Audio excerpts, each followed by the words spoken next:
ನಾವು ಸತತವಾಗಿ 5 ಬಾರಿ ಶಾಸಕ ಇದ್ದು ಈ 2 ಬಾರಿ ಈ ಬಿ ಜೆ ಪಿಯಲ್ಲಿ ಶಾಸಕ 7 ಬಾರಿ ಶಾಸಕ ಆಗಿ ನಮ್ಗಿಂತ ಮೊದಲಾಗಿ ಕುಮಾರಂಗಂ ಬಂಗಾರಪ್ಪರದು ಅಥವಾ ಯತ್ನಾಳವರು ಮೊದಲಿಂದ ಇದ್ದು ವಫ್ ಬಗ್ಗೆ ಎಷ್ಟು ಕೆಟ್ಟ ಕರಾಳ ಕಾಣುತ್ತೆ ನಮ್ಗೆ ಗೊತ್ತಿರಲಿಲ್ಲ.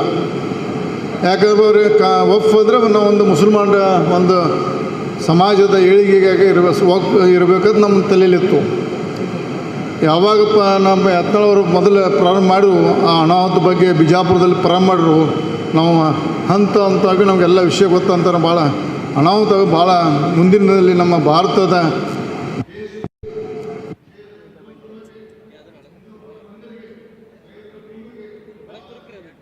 ಕಾಣುವುದರಿಂದ ಇದು ಸಂಪೂರ್ಣವಾಗಿ ಭಾರತದ ತೊಲಗಬೇಕನ್ನುವಂಥದ್ದು ನಮ್ಮ ನೆಚ್ಚಿನ ಪ್ರಧಾನಮಂತ್ರಿ ನರೇಂದ್ರ ಮೋದಿಯವರು ಈಗಾಗಲೇ ಈ ಸಂಸದಲ್ಲಿ ಮಂಡನೆ ಮಾಡಿದ್ದಾರೆ. ಈಗ ಮಂಡನೆ ಮಾಡಿ ಬಹುಶಃ ನಮಗೆ ತಿಳಿದ ಮಟ್ಟಿಗೆ ಇದು ಸವದಿಂದ ಆಕತೆ ತಿಳಿದದ್ದು.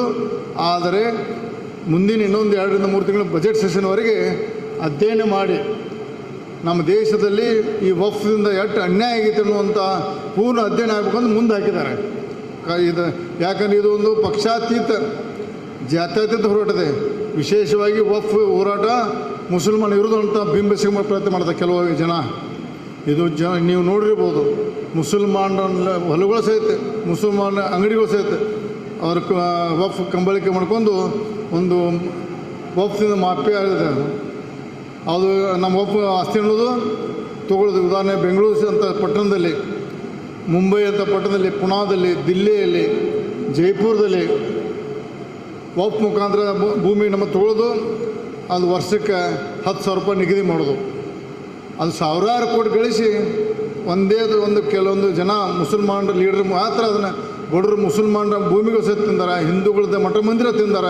ಒಂದು ವ್ಯವಸ್ಥಿತ ಮಾಫಿ ಇರೋದ್ರಿಂದ ಸಂಪೂರ್ಣವಾಗಿ ಇನ್ನು ತೆಗೆದು ರಾಜ್ಯಕ್ಕೆ ಮತ್ತು ಇದು ಬರೀ ಕರ್ನಾಟಕದ ಒಂದು ಕೆಲವೊಂದು ಭಾಗದಲ್ಲಿ ಮಾತ್ರ ಇದು ಹೋರಾಟ. ಇದು ವಫ್ದ ಅನ್ಯಾಯ ತಗೋಬೇಡ್ರಿ. ಕಾಶ್ಮೀರ ಹಿಡಿದು ಕನ್ಯಾಕುಮಾರಿವರೆಗೆ, ಕಚ್ ಹಿಡಿದು ಕಲ್ಕತ್ತಾವರೆಗೆ ಇಡೀ ದೇಶದ ಮೂಲೆಗೆ ವಫ್ನಿಂದ ನಮ್ಮ ಹಿಂದೂ ಜನಾಂಗ ಮತ್ತು ಸನಾತನ ಧರ್ಮಕ್ಕೆ, ಮಠ ಮಂದಿರಿಗೆ ಮತ್ತೆಲ್ಲ ನಮ್ಗೆ ಅನ್ಯಾಯ ಆಗುವಂಥ ಈ ಕರಾಳ ಕಾನೂನು ಸಂಪೂರ್ಣ ನಿಷೇಧ ಆಗಬೇಕಂತ ಈಗ ಹೋರಾಟ ಮಾಡಿದ್ದೀವಿ. ಮತ್ತು ಈಗ 2ನೇ ಹಂತದ ಪ್ರಾರಂಭವಾಗಿ ಇಡೀ ರಾಜ್ಯದ ಪ್ರತಿಯೊಂದು ಜಿಲ್ಲೆ ಎಲ್ಲೆಲ್ಲಿ ಸ್ವಲ್ಪ ತಾಲೂಕು ಮಟ್ಟದ ಸಹಿತ ಎಲ್ಲೆಲ್ಲಿ ಅವ್ರಿಗೆ ಅನಾಹುತದಲ್ಲಿ ಸಂಪೂರ್ಣವಾಗಿ ಅವ್ರ ಬೆಂಬಲಿಗೆ ನಿಂತು ನಾವು ಜಾಗಕ್ಕೆ ಹೋಗಿ ಆ ಒಂದು ಕರಾಳ ಕಾನೂನು ಬಗ್ಗೆ ನಾವು ನಾಳೆ ಡೆಲ್ಲಿ ಹೋಗಿ ಇನ್ನೂ ನಮ್ಮ ಲಿಂಬಾವಳಿಯವರಲ್ಲಿ ಮೇಲಿನ ಮಾತಾಡಿದ್ದಾರೆ. ನಾಳೆ ಹೋಗಿ ನಾವು ಭೇಟಿಯಾಗಿ ಇದನ್ನು ಎಲ್ಲ ವರದಿ ಸಿದ್ಧಪಡಿಸಿ ನಾವು ಏನು ಮುಂದಿನ ದಿನದಲ್ಲಿ ಇವತ್ತು ನಾಳೆ ಮಧ್ಯಾಹ್ನ ಇಲ್ಲಿಂದ ನಾವೆಲ್ಲ ನಮ್ಮ ಟೀಮ್ ದಿಲ್ಲಿಗೆ ಹೋಗ್ತೇವೆ. ದಿಲ್ಲಿಯಲ್ಲಿ ನಾವು ಯಾರ್ಯಾರಿಗೆ ಭೇಟಿಯಾಗಿ ನಾವು ಅದು ವರದಿ ಕೊಡ್ಬೇಕಂತ ನಾಳೆ ತಿಳಿಸ್ತೀವಿ ತಮಗೆ. ಯಾಕಂದ್ರೆ ಈ ಕರಾಳ ಕಾನೂನು ರದ್ದಾಗಬೇಕು ಮತ್ತು ಇದು ಪೂರ್ಣ ಪ್ರಮಾಣ ರಾಜ್ಯ ಮಟ್ಟದ ವ್ಯಾಪ್ತಿಯಲ್ಲಿ ಇದೊಂದು ಪ್ರವಾಸ ಆದ ನಂತರ ಕೊನೆಗೆ ನಾವು ದಾವಣಗೆರೆಯಲ್ಲಿ ಒಂದು ದೊಡ್ಡ ಒಂದು ಸಮಾವೇಶ ಮಾಡ್ತೀವಿ. ಭಾರತೀಯ ಜನತಾ ಪಾರ್ಟಿ ನೇತೃತ್ವದಲ್ಲಿ ನಾವು ಒಂದು ದೊಡ್ಡ ಸಮಾವೇಶ ಮಾಡ್ತೇವೆ. ಇವತ್ತು ಉದಯವಾಣಿಯಲ್ಲಿ ಬಹುಶಃ ಒಂದು ಆರ್ಟಿಕಲ್ ಬರ್ತದೆ ಉದಯವಾಣಿ ಒಳಗೆ ನಮ್ಮ ಫೋಟೋಗೆ ಬರ್ತಾರೆ. 5-10 ಲಕ್ಷ 10 ಲಕ್ಷ ಕೊಡಿಸೋದು ನಾವು. 10 ಲಕ್ಷ ಜಾಸ್ತಿ ಕೊಡೋದು, ಕಡಿಮೆ ಕೊಡಿಸೋಲ್ಲ. ಒಂದು ಅದನ್ನು ನಾವು ನಾವು ಉಗ್ರ ಹೋರಾಟ ಮಾಡಿ ಇಡೀ ರಾಜ್ಯದ ಜನತೆಗೆ ನಮ್ಮ ಟೀಮ ಇದ್ರ ಬಗ್ಗೆ ಅಧ್ಯಯನ ಮಾಡಲಿಕ್ಕೆ ನಾವು ಮಾಡಿದ್ದೇವೆ.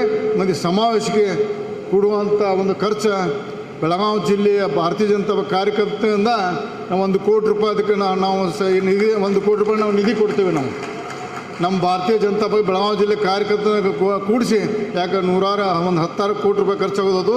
ನಾವು ಯಾಕಂದ್ರೆ ನಾವು ಒಬ್ಬನೇ ಮಾಡ್ಬೋದು, ರಮೇಶ್ ಜಾರಕಿಹೊಳಿ, ಬಸವರಾಜ ಪಾಟೀಲ್ ಯತ್ನಾಳ್ ಮಾಡ್ಬೋದು, ಜೊಲ್ಲೆ ಅವರು ಮಾಡ್ಬೋದು, ಲಿಂಬಾವಳಿ ಮಾಡ್ಬೋದು, ಇನ್ನು ಅನೇಕರೆಲ್ಲ ತಾಕತ್ತೆ.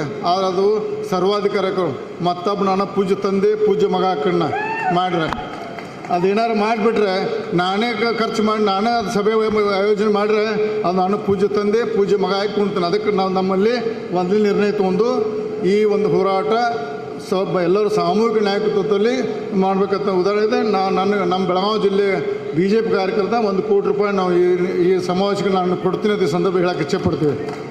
ಮತ್ತು ಇನ್ನೂ ಅನೇಕ ಜನರು ಎಲ್ಲರೂ ಕೈ ಜೋಡಿಸಿ ಒಂದು ಭಾಳಷ್ಟು ದೊಡ್ಡ ಪ್ರಮಾಣ 10 ಲಕ್ಷಕ್ಕೆ ಹೆಚ್ಚು ಜನ ಕೂಡಿಸಿ ನಾವು ಯಾರಿಗೆ ಶಕ್ತಿ ಪ್ರದಾನ ತೋರಿಸೈತಿ ಇಡೀ ನಮ್ಮ ಈ ವಕ್ಫ್ ವಿರೋಧ ಹೋರಾಟಗಾರರಿಗೆ ಮತ್ತು ಇದನ್ನು ಸುಳ್ಳು ಪ್ರಚಾರ ಮಾಡಿ ತಮ್ಮ ಸ್ವಾರ್ಥಕ್ಕೋಸ್ಕರ ಸಭೆಯನ್ನು ಮಾಡತ್ತಾರ ಅನ್ನುವಂಥ ಕೆಟ್ಟ ಒಂದು ಟೀಮ್ ಇದೆ ನಮ್ಮಲ್ಲಿ. ಅವ್ರ ಹೆಸರನ್ನ ತಗೋದಿಲ್ಲ. ನಾವು ಯಾವುದೇ ಥರದ ಉದ್ದೇಶ ಇಲ್ಲ.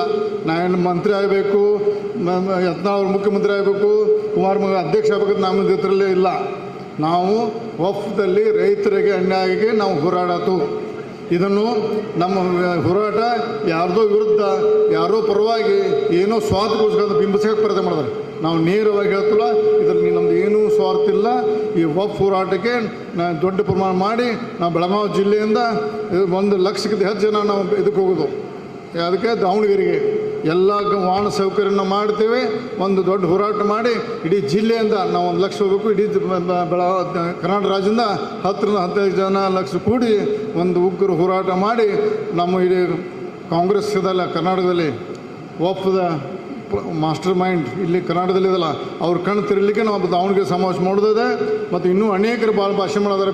ಭಾಳಷ್ಟು ಇನ್ನೂ ಎಲ್ಲ ವೇದಿಕೆಗಳಂತ ಇವತ್ತು ಒಂದನೇ ಅಂತ ಕೊನೆಯ ಇರೋದ್ರಿಂದ ಎಲ್ಲರೂ ಭಾಷೆ ಮಾಡಬೇಕು. ಯಾಕಂದರೆ ರಾಜ್ಯದಲ್ಲಿ ಕೆಲವೊಂದು ಜನ ಮಾಡಿಲ್ಲ, ಕೆಲವೊಂದು ಮಾಡಿಲ್ಲ. ಅದಕ್ಕೆ ಜಾಸ್ತಿ ಮಾತಾಡೋದಿಲ್ಲ. ಈ ವಕ್ಫ್ ಹೋರಾಟ ಬಗ್ಗೆ ನಾವೆಲ್ಲರೂ ಗಟ್ಟಿಯಾಗಿ ನಾವು ಇಡೀ ಬೆಳಗಾವಿ ಜಿಲ್ಲೆ, ಯಾಕಂದರೆ ಹೋರಾಟ ಮಾಡಿದಂಥ ಜಿಲ್ಲೆ, ಈ ಜಿಲ್ಲೆಯಲ್ಲಿ ಎಲ್ಲ ಕಿತ್ತು ಚೆನ್ನ ಇರ್ಬೋದು, ಸಂಗೊಳ್ಳಿ ಇರ್ಬೇಕು, ಇನ್ನು ಅನೇಕ ನಾಯಕರು ಇಲ್ಲಿ ಹೋರಾಟ ಮಾಡಿ ಸ್ವತಂತ್ರ ಕೊಟ್ಟಾರೆ. ಈಗ ದೇಶಕ್ಕೆ 40 ಮಂದಿ ನಾವೆಲ್ಲ ಒಕ್ಕಟ್ಟಾಗಿ ನಾವೆಲ್ಲರೂ ಕೂಡಿ ಎಲ್ಲ ಪ್ರತಿಯೊಬ್ಬರು ಕೈ ಜೋಡಿಸ್ಬೇಕು. ಮತ್ತು ನಮ್ಮ ವಿರೋಧಿಗಳ ಒಂದು ಸುಳ್ಳು ಪ್ರಚಾರಕ್ಕೆ ಕೈ ಕೊಡದೆ ಇದು ಒಂದು ಸ್ವಾರ್ಥ ನಿಸ್ವಾರ್ಥ ಅಂತ ಇದರಲ್ಲಿ ಹೋರಾಟ ಮಾಡೋದನ್ನು ತುಲನೆ ಮಾಡಬೇಕು. ಯಾರು ಸ್ವಾರ್ಥಕ್ಕಾಗಿ ದಿಲ್ಲಿಗೆ ಹೋಗ್ತಾರೆ, ಯಾರು ಸ್ವಾರ್ಥಕ್ಕೆ ಮನೆ ಕುಣ್ತಾರೆ ಅನ್ನೋ ನೋಡ್ಕೊಂಡು TV ದುಡ್ಡು ಕೊಟ್ಟು ಸುಳ್ಳು ಪ್ರಚಾರ ಮಾಡಿ ನಾವು ಭಾಳಷ್ಟು ಭಂಗ ತರಕ್ಕೆ ಪ್ರಯತ್ನ ಮಾಡ್ತಾರೆ. ತಾವೆಲ್ಲರೂ ಗಟ್ಟಿಯಾಗಿ ನಮ್ಮ ಟೀಮಿಗೆ ಯತ್ನಾಳ್ ನೇತೃತ್ವದಲ್ಲಿ ನಾವೆಲ್ಲ ಕೂಡಿ ಒಂದು ಹೋರಾಟ ಮಾಡೋದಕ್ಕೆಲ್ಲ ಗಟ್ಟಿಯಾಗಿ ನಾವು ಸಪೋರ್ಟ್ ಮಾಡೋದು ಹೇಳಿ ನಾನು ಮಾತು ಜಯ ಕರ್ನಾಟಕ.